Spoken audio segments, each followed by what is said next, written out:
Hi, kiddos. I'm going to be reading Chapter 4, The Deadly Dinner. This chapter is a little bit longer than the others that we have read so far. This chapter is about what happened at dinner that night.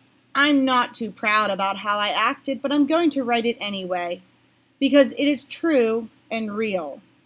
I didn't go dashing off to my mother when Jennifer dropped the news on me about Grandpa coming. I have a feeling about bad news. I always let it come to me instead of running around like an idiot looking for it. But I can tell you I was feeling pretty awful that whole afternoon, and I didn't have much appetite for dinner. My dad came home at his usual time that night, about 6 o'clock. My dad's name is Arthur, and he's an accountant. An accountant works with money, in case you didn't know, figuring out how much money people and companies have and what they should do with money besides spending it.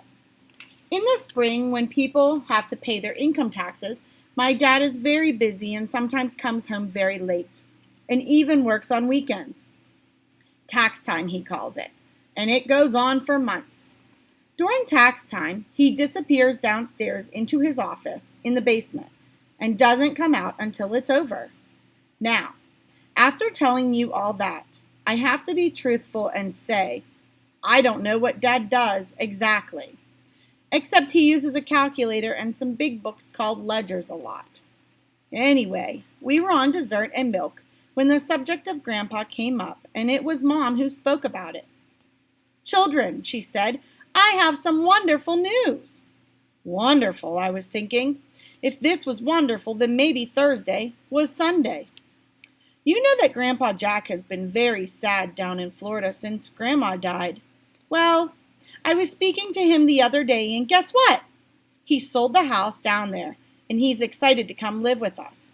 Isn't that exciting? Mom was looking at me with such a happy expression on her face that I had to smile. Just a little. Terrific, I said, which was maybe one of the biggest lies of my life. You'll finally get to know your grandpa, Dad said. He's a great guy, Peter, and he loves you and Jenny a lot. I love him to the sky and down to the ocean, Jenny said. He always sends me candy on my birthday. That's my silly sister. If Frankenstein gave her chocolate, she'd be his best friend. When is Grandpa coming? I asked. In about a week, Mom said. He's just finishing some last-minute things, and then he'll fly up here to stay. We've got to make Grandpa feel welcome, kids, Dad said. Our home is his home now. I expect you to treat him just like a member of the family, with respect and courtesy, and maybe with a little extra understanding because he misses Grandma so. It may be strange in the beginning, Mom said, having Grandpa here all the time, but I know you'll do everything you can to make him happy. Can I show him my ballet routines? Jenny asked. Perhaps, Dad said, smiling. He'll probably enjoy them. Will he play the piano for me while I dance?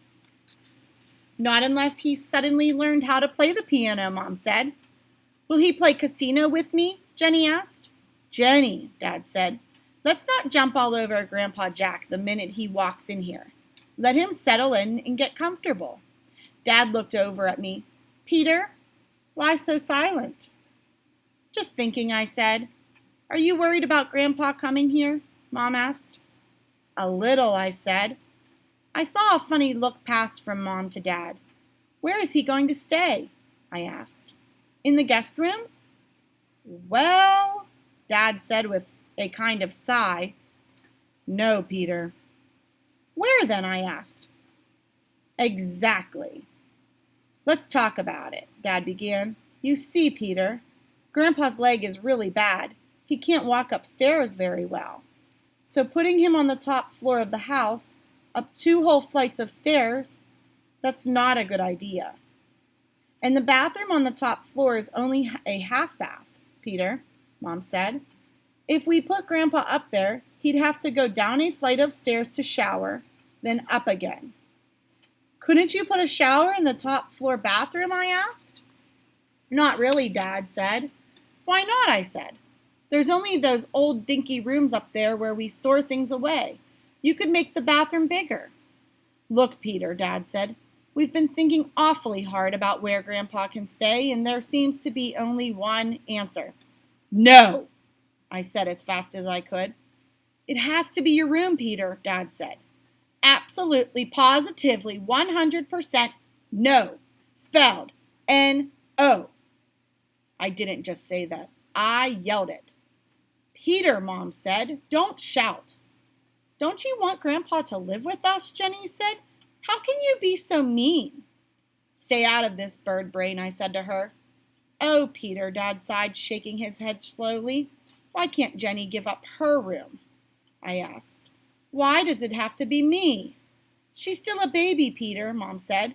I am not, Jenny said. She looked insulted. She still gets up in the night sometimes, Mom went on, and she needs looking after more than you do, especially getting dressed in the morning.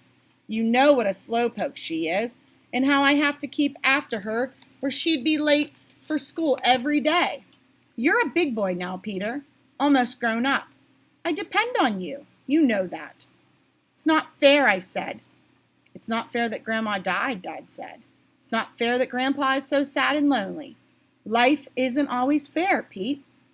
We'll try to make you as comfortable as possible on the 3rd floor, Mom said. Who knows? Maybe you'll enjoy living up there. Oh, no, I won't, I cried out. I love my room. It's mine. And even as I said that, I knew it wouldn't do any good. So I did the only thing I could. I jumped up from the chair, ran up to my room, threw myself on the bed, and cried like a maniac. I hope you enjoyed that chapter, boys and girls. Bye-bye.